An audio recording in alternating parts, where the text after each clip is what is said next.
Hello guys, nahihirapan ba kayong paandarin ang grass cutter or mower ninyo? Ito lang yung pwede nyong gagawin.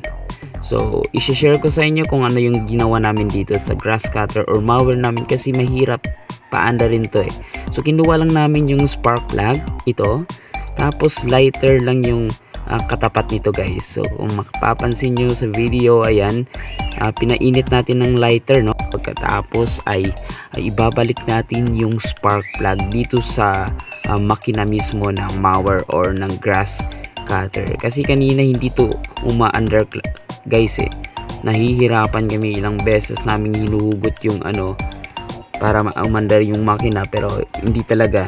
So dito, pinainit lang natin yung spark plug, binalik natin yung spark plug, then i-on natin at isang hugot lang. Ayan, mapapansin nyo guys, umaandar na yan. Tumutunog niyan. Isang hugot lang guys, no? Umaandar na. Sana nakatulong ito guys sa inyo. Kahit sa motor daw, pwedeng gagamitin to. Iinitin lang yung spark plug. Sigurado nang aandar yung makina. Ayun, sana nakatulong to guys